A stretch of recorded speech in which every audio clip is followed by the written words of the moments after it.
Hello, and welcome to Message in the Middle with Marianne. We all know that life is hard, right? It's messy, it's unpredictable, but it can be wonderful all at the same time. My hope is that we can take a deep dive into self-development topics and explore life's lessons through book clubs, conversations, and interviews. And together, we can uncover the lessons that others have already learned to help us navigate this crazy, wonderful ride called life.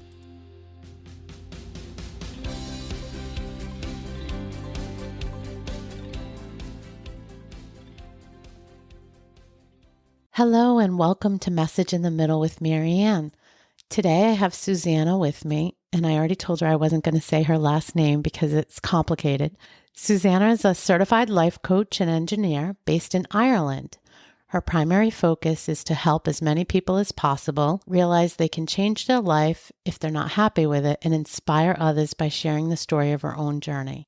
Hi, Marianne. Thank you so much for inviting me. Such a pleasure to be here today. And yes, my name is Dobrescu, which is complicated. We just had a laugh about that, you guys, because I tried it a few times and I wasn't happy with how I said it. So I told her she was going to have to say it. That's absolutely perfect. I'm happy to say it. So I know you believe that everyone can create a life that they love, filled with joy, and it all stems from creating a better relationship with themselves. So I think for our listeners to understand sort of your story and how you got there, can you share some of your background and how you started with a lot of negative belief around yourself and sort of changed that over the years?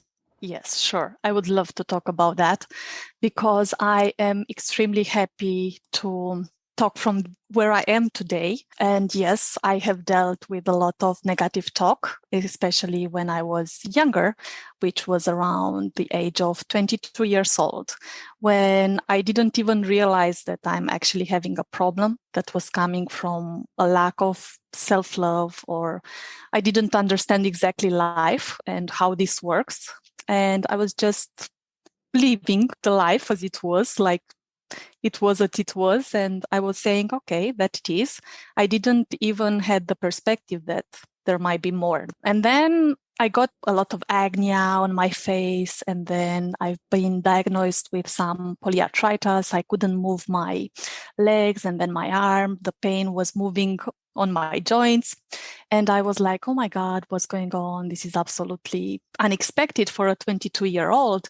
And then somebody sent me to something called touch healing. And the lady there told me something like, oh my God, I've never seen or met somebody that doesn't love herself so much as you. And I was like, self-love? What's that? Hello. And I think that was the moment when all my search and all my work kind of changed. And I was like, okay, let's see, what's self-love? And I started researching what is self-love and how can you love yourself? Because reading, I started with Louise Hay. She was the first author that I read. I understood that there was something missing in my life, and that was the self-love. And from the lack of self-love, there was bad relationships with my family, conflicts with my family, with my boyfriends. At the time, my relationships were quite full of conflict, of course, because when you have an inner conflict, then all your outer world is conflictual. And I started slowly understand the concept of self-love and define my own concept of self-love and realize what is to love yourself. And I started with a simple exercise that I enjoyed it very much, and it brought a lot of change in my life. And I took a heart-shaped mirror. I bought it from United States when I visited my aunt. And I was looking at it and I said, now I have to say I love you, because that was the exercise. You basically take the mirror, you look in it and you need to say I love you. And I was like, oh my God, this is awkward. I've never had acne before and I couldn't see myself pretty anymore because of that. I was like, I'm a little monster. I don't like how I look. A lot of negative thinking was in the background. That in that moment, I already started to observe and to notice that exists which before all this research on what is self-love, I didn't even notice this inner dialogue. I just felt that I'm not feeling great today, And coming back to the exercise with the mirror, I looked in the mirror and I said, I love you, finally. I love you. And from the first I love you, that I didn't believe so much in it. It came the second and the third. And I think it took me around 1 year to actually look in the mirror and to actually love myself.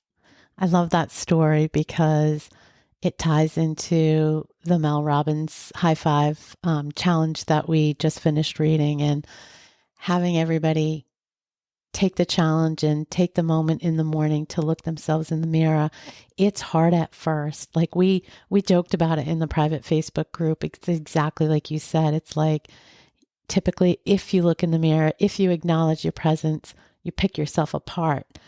You don't look in there with, gratitude or celebration, or most people don't like fall in love with what they're looking at every day. So it's such a different feeling. And I applaud you for having gone through that and actually getting changed from that, because it's such a pivotal exercise in really acknowledging who we are and what we have to bring to the table. Yes, indeed. I know Mel Robbins exercise, and I think it's great. It's great to spend that powerful moment in the morning and do the high five and acknowledge yourself. And I had a period when I tried myself when I was a little bit down, and I've done it, and I find it very, very powerful. It's very similar with the I love you exercise, and I think just looking at ourselves and seeing ourselves and accepting ourselves as we are in that mirror is such an important thing. And eventually you get there. It's just a matter to be aware and to know that you want to love yourself. And there is the disconnection, and to acknowledge that you deserve that love, no matter what, no matter how much acne you have on your face, no matter how much pain you have in your joints. And the moment you get to that feeling of, yes, I actually love myself with my defects, with my imperfection, with the fact that I'm aging, with anything, it's so important to look at yourself with love and with compassion and with kindness, and to look at the things that you love the most about yourself and to say, oh, what nice eyes I have, or focus on those elements. And sometimes I'm spending times in the mirror and I'm arranging my hair and I put myself makeup until I'm making sure I like the way I look in the day, and I'm starting my day with different mindset than in a day when, for example, I don't have time and I need to rush. It's so important to take that small ritual, and it's a small thing, but for me personally, it made a total difference in how all my life changed from that point, because I wasn't aware of this, and gaining the awareness around my thoughts and the way I was talking to myself and the way I was judging myself. And I had a very powerful inner critic for everything that I was doing. There had to be a fault. Something was not well. You didn't say that well. That email was sent wrong. What if they are going to fire you because you didn't do that right?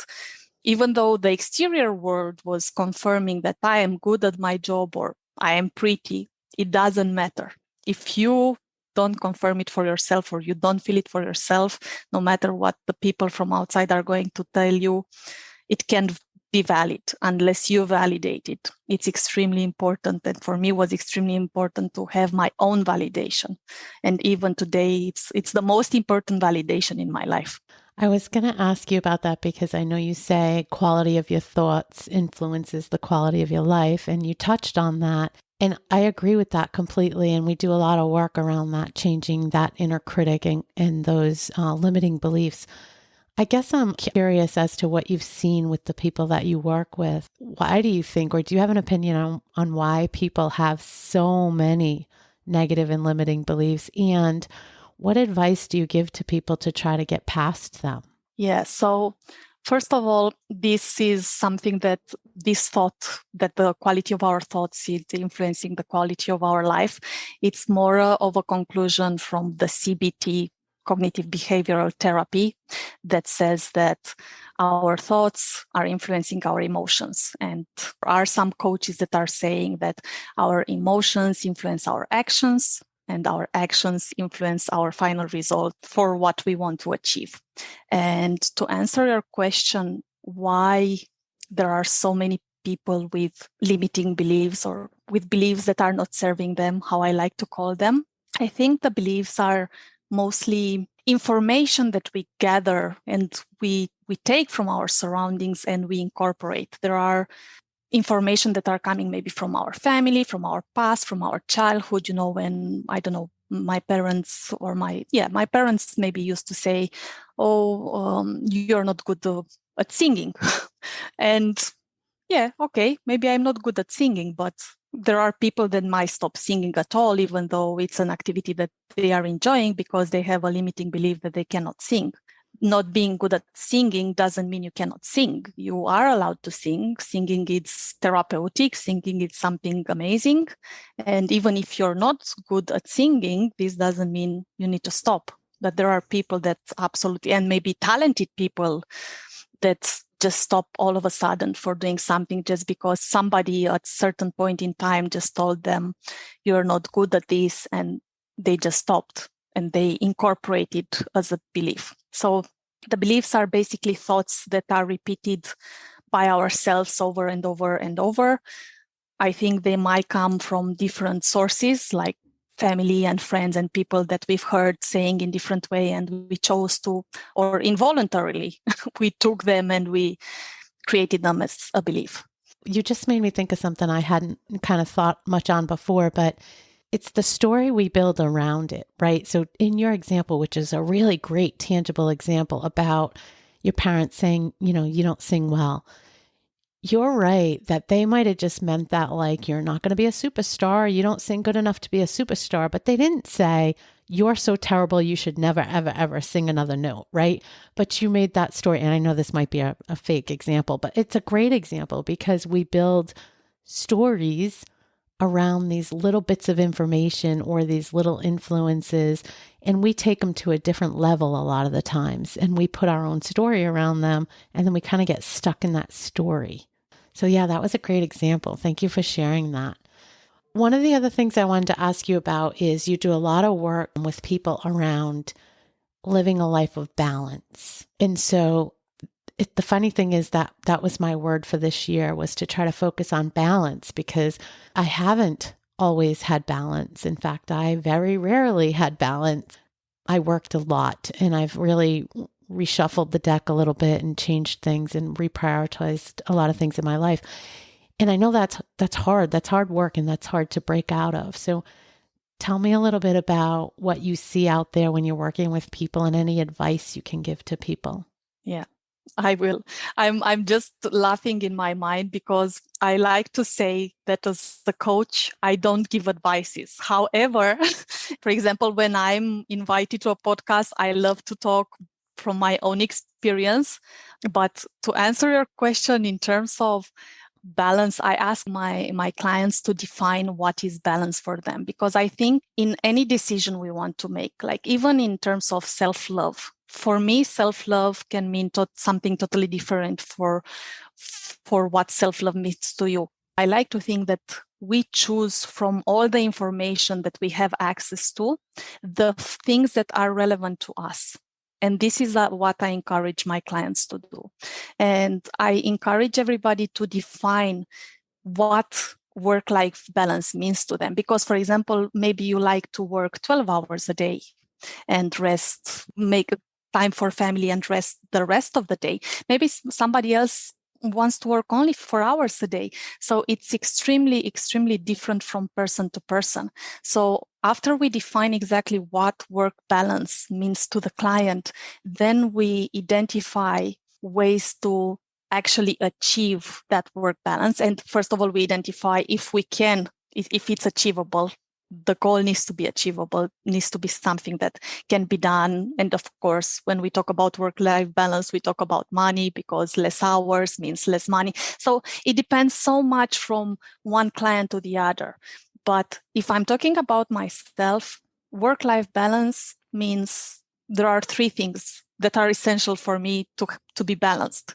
And if one of them it's like, then I'm not in the best mood I can be. One of them is sleep. I need to sleep around 8 hours a night. Then I need to eat healthy and less sweets. I'm not exaggerating of not eating anything or crazy diets or anything, but I think it needs to be a balance.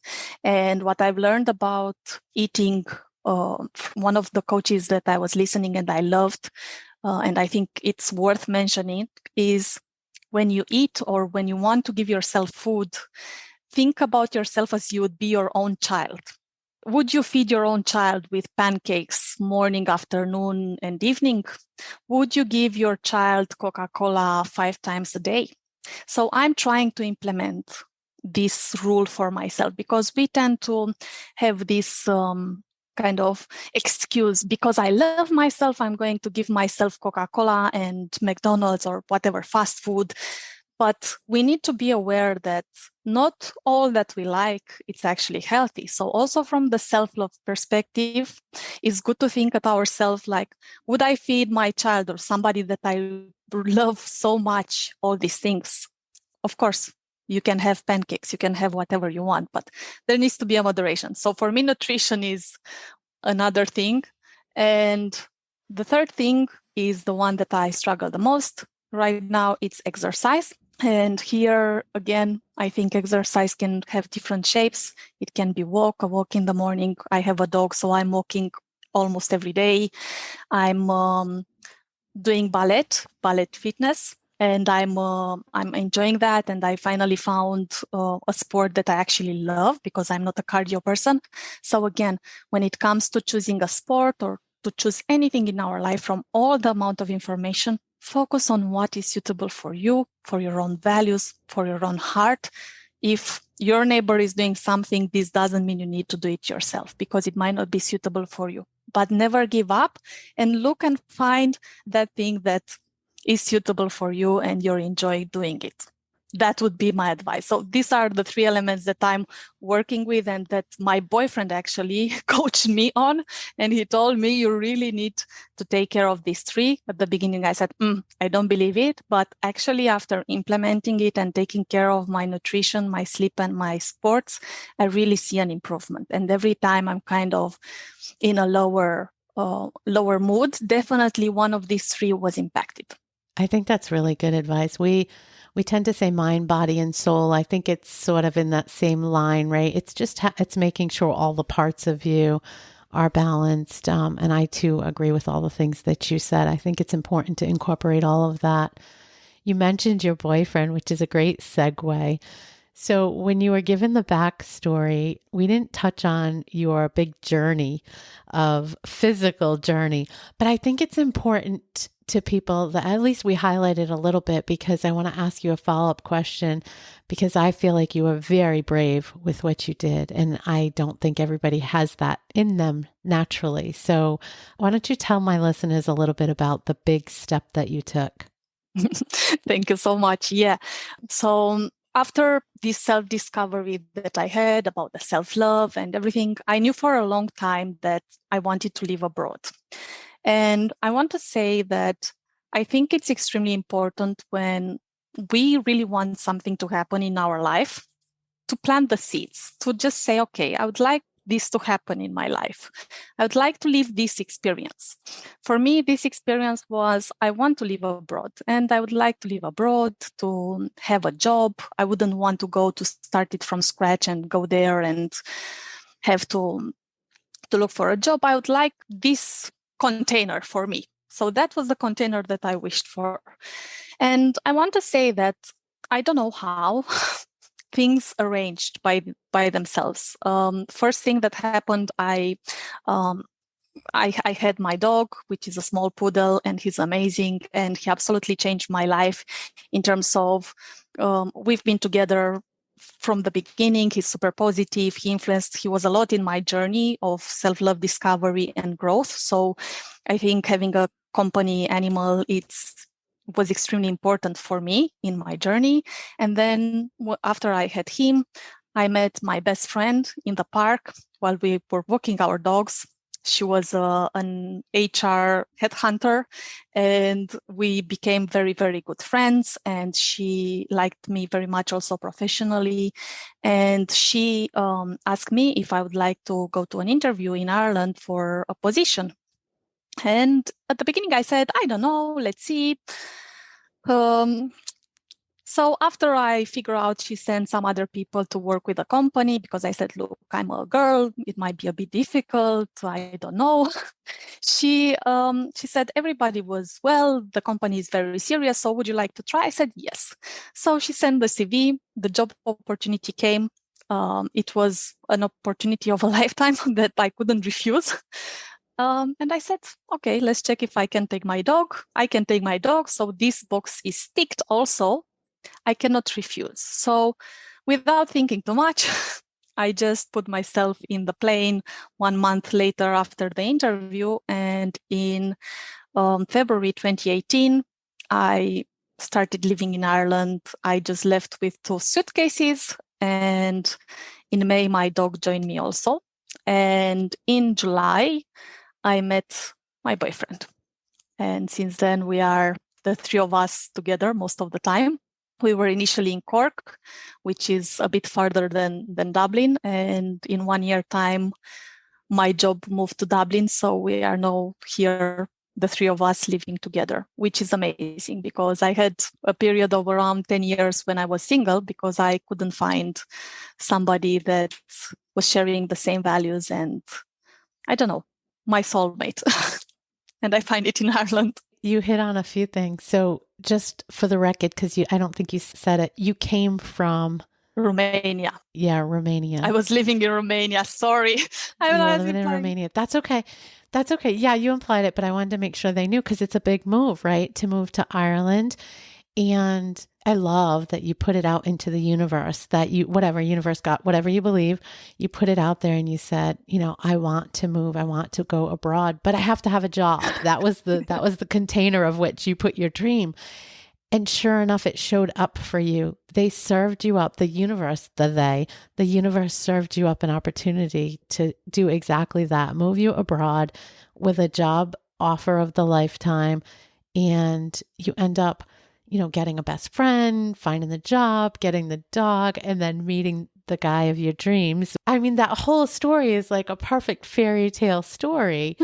But I think the thing that perplexes me is, and you had already done all this mind work and already challenged yourself to start really loving yourself and being more confident, which to me is why you then were served up with this opportunity. The universe gave you the evidence that you could succeed at something, that you deserved this thing because you now believed it yourself. What I think I want to know is, what do you see? What's your experience been with why other people can't take those big leaps? Like you took a really big leap, a really big chance to go find your dream. But a lot of people can't even figure out what their dream is, or then if they get it, to take it. So what has your experience been around that? Yeah, so in my case, it was that I didn't thought of it. I just said yes. I just took the train without thinking how it's going to be, how it's going to, I don't know, how it's going to move, happen. I didn't see that I'm going to end up in an apartment without my friends, without my family. I'm not going to say, yeah, it was the easiest thing I've done in my life, because I'm not going to lie, you guys. It's not an easy move to just live 32 years in one place and all of a sudden move. But it was very interesting because I didn't thought, and probably if I would have thought, I wouldn't have gone, or maybe I would have been scared, but I wasn't scared. I just put myself in the plane and I went with the flow, which was very interesting because it was interesting to find yourself in a place where you don't really know people and you need to build all your life from scratch and create friends. And I felt lonely at the beginning. In the first month, it was difficult, but then I found the community of expats and I created good friends from the beginning, people that I was sharing the same kind of interests, and we were going in walks and doing a lot of stuff. But I think if I would have thought deeply of what that move means, probably I would have got scared. So I think sometimes just jumping in the opportunity and taking the opportunity, it's extremely important without considering what if. I don't know. I'm not sure if it's a good advice, but in my case, it's what moved me forward and allowed me to move forward. And I think that sometimes just thinking too much about things might just slow us down. But there are people, again, that might need to have all this process and takes the pros, the cons. But I knew I wanted, I knew I don't have nothing to lose. So I could always go back in Romania. There was always that option on the table, and there still is, like, or I can go anywhere, like nothing can stop me. I did this, I feel so powerful that I know I can do anything. So, and in terms of opportunity offered, yes, it was an opportunity offered, but also allowing it to come and running for it and preparing for it, because I prepared for this a long time. I prepared in several. I wanted to find a job abroad, so I was looking for jobs also actively. It's not that this opportunity come and in the meantime I was not doing anything. So I was looking for some jobs on different sites from outside, but I was preparing for interviews in English. I started to improve my English because I realized that's a mandatory thing in order to move. So I think it's important to prepare for what you want and make sure that you're trying all the options that you can find in your way, so that opportunity comes to you. Because if you're just sitting in your bed or on your couch and you say, oh, I wish an opportunity to come, it's very unlikely. Yeah, you have to take action, right? You have to take some steps of action. And I don't think your advice is wrong. I think that if there's been enough experience and enough people that will talk about the fact that we often get caught up, and I know myself, I got caught in this. You often get caught up in the needing to have it all planned out, needing to have all the answers, needing to make sure everything's, exactly the way you need it, or you have enough knowledge, or all the things. But sometimes you just have to jump in and trust your gut on it and say, I'm going to take this as far as it goes and see where it takes me. And to be able to do that, I think lends us to different doors opening and different opportunities. And to your point, I think you have to take some action, whether it's just a tiny little step, but take as many of those as you can that move you in the right direction. And then soon you'll be in a different spot. It might not be the end goal, like your point about it might not work out and I can go somewhere else, but you would have had more experience at that point. So it's either way, it's going to be a positive thing towards getting you towards that goal. So I totally agree with that. I wanted to touch on when you're working with a client, you note that you have a 4 steps to change part of your program. I know we can't do a deep dive and do all the work, right? But can you give me the sort of cheat sheet or the Cliff Note version of what that looks like? Yeah, so it's basically called Accomplish It. And the 4 steps would be explore, define, achieve, and maintain. So basically during the program, in the first phase, let's say, it's about exploring options and perspectives. As I said, in the coaching process, we find ourselves the own answers. The coach is not a person that we are counting on advices. That's more meant on the mentoring side. So in the coaching process, by using relevant tools and questions, we get into this part of exploring where we create a vision about what do we want, how the final objective or the final part of our life would look like. And then we define an action plan in the next step. Each client has its own timing. So it depends from the client to client, but the next step is defining. We define an action plan, a clear action plan of how to achieve that vision and how can the person get closer to achieving the final goal. Then in achieving, we achieve the goals and we make sure that we maintain what we achieved.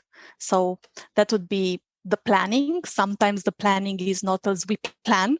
So we need to adjust. It's about adjusting. But I think what's the most essential in the coaching relationship is the trust that is built between the coach and the client, because it's a space where everything is confidential, where there's no judgment, where people can show up and be themselves, and they can truly dig inside themselves and look at what they truly want without being or having the fear of being judged. And in coaching, generally, we focus on the present moment, and we bring from the past only what is useful for the coaching process. We don't go in the past like in the therapy, which is a totally different process. And I think it's something that everybody needs. I myself, as a coach, I have my coach, and I don't think we can coach ourselves. I think we cannot look at our own beliefs, at our own self, even if we record ourselves. It's different when you talk with somebody, you know. It's totally different because you hear yourself. You have questions that are reflective, and it's kind of, okay, now I get it. Or, oh yeah, that might have been a limiting belief, or a belief that doesn't serve me, or that might have been a thought that is not helping me. So there's a lot of reflection in the process. There's a lot of space for yourself as a client in there on that chair, where you grow and where you get where you want, and you create the change that you want in your life. But of course, the condition for the coaching is that you believe in the process, that you are committed to the process, and that you want to change. Because otherwise, like in therapy, you cannot create change if you don't want it. What I like about that, what you just said, is so there's a thought out there that there's a lot of coaches these days, right? I mean, you must know that there's coaches just everywhere, right? And you know, even myself, I'm talking to a lot of coaches, and I didn't realize there was even that many coaches out there to be had until recently. But I think what you said is really important, because as I do some of this work and have some of these conversations, I think one of the things that becomes most evident beyond myself is that it's often really hard to define the vision of what you want for yourself, and to sort of unpack or really dig deep into the what's holding you back. And having somebody that can be friend-like, because it's sort of that you build that relationship of, like you said, trust and respect, but they're going to push you. They're going to push you out of your comfort zone and make you think about things a little bit differently than you have in the past. And I think that is probably what helps you to really take it to a different place than you ever could on your own. I agree with you on that. I think it's hard to look at your own stuff really without being subjective, right? Because we have all our own beliefs on it. So I understand that. I think there's a lot of good work going on out there. Yeah, and what I want to mention here, because you were saying about a lot of coaches, I really, really think that we need to be aware, because coaching is not an industry that is regulated. So it might happen that there are some, like anybody, if you want tomorrow, you can be a life coach. And I totally don't have a problem with that. But I'm a person that's done therapy. So I'm really, really aware of the differences between coaching and therapy. And that was my first thought when I decided to go certified. And we, as coaches, we don't have the preparation to go into people's past and to work on trauma. And that's a work that I encourage everybody, if is the case, to go to work with a therapist. You might be lucky to have a coach that does both. It's also a therapist, exactly. But if the person is not a therapist and there's trauma and there's past, I would personally wouldn't go to work, because I think it's a very sensitive area, and we need to keep the coaching into the boundaries of present and what we can do for our clients and actually help them. Because my first thought when I went to to the school of coaching, I said, I don't want to break people. I want to help them. So if I see somebody in the consultations that we are doing in the beginning to see if it's a good fit, and I feel that there's need of therapy, I recommend therapy, because it's very important to be able to make this delimitation. So I think it's important for people to know. And also it's important to know that there's another thing, mentoring. So mentoring, it's about you find a person that accomplished something that you want to accomplish too. So you basically hire that person to tell you exactly the steps that they've done in order to achieve that.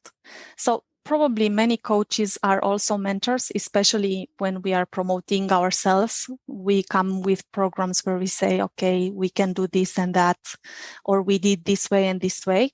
I'm trying as much as possible to create these programs tailored on my own experience, because I don't want to talk only from the books, but what I love the most is coaching and the one-to-one and that coaching process where basically people are finding themselves and finding their own answers. You can see the transformation. I'm sure that's a big payoff when you see you helping somebody get to that. That's the biggest payoff.